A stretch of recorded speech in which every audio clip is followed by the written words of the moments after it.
Ethan recounted their scariest ghost story about living in a place teeming with honest-to-goodness members of the spiritual world.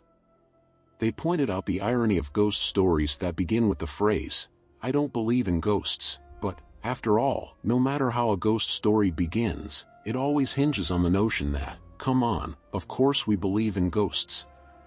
A few years ago, I moved into a one-bedroom apartment in Melbourne, Australia, they recalled. It was my first time living on my own. The apartment block had been built in the 1930s. I'd been there for a few months when I came home from work one day and went into the bathroom.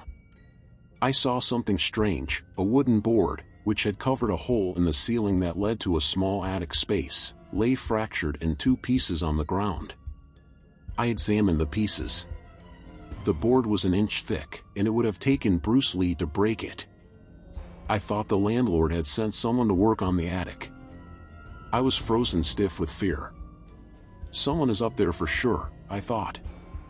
I emailed pictures to the landlord, asking if anyone had been there, with an undertone of annoyance, since she hadn't warned me. Her reply read, "Please call me as soon as you are able to."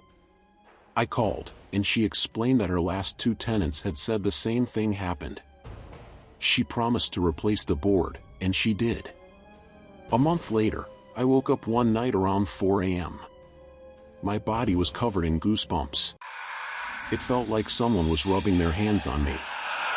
Everything was silent, but then I heard a dragging sound coming from above my bed. It was as if someone was pulling a sack of potatoes. I froze, convinced someone was up there. There's no way an animal could make that sound. After 5 minutes, I worked up the courage to turn on the light, armed myself with a cricket bat, and walked to the bathroom. That's when I saw that the new board covering the hole was broken in two. I felt sick. The dragging sound had stopped. But I heard something else, whispering. The sound was clear and coming from the attic.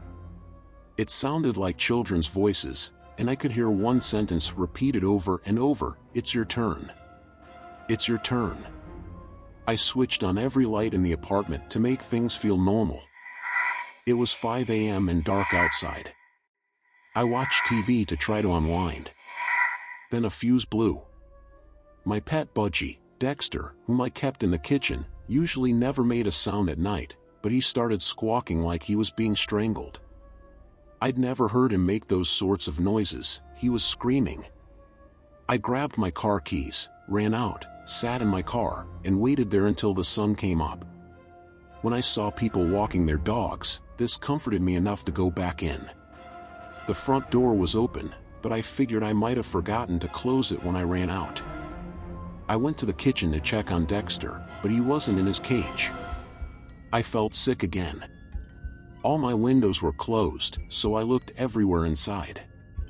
When I walked to the bathroom, I heard splashing. Dexter was half drowned in the toilet.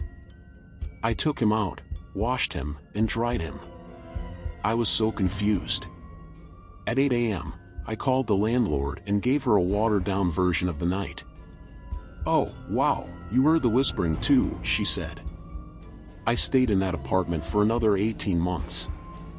I heard the whispering on a few occasions, and twice the board covering the hole in the ceiling moved. Although I live elsewhere now, the landlord recently called. She said that her new tenants had begged to speak with me about some of the stuff that's been going on there. Forget it, it's their problem now. If you like the horror stories, please subscribe and like my channel. Thank you.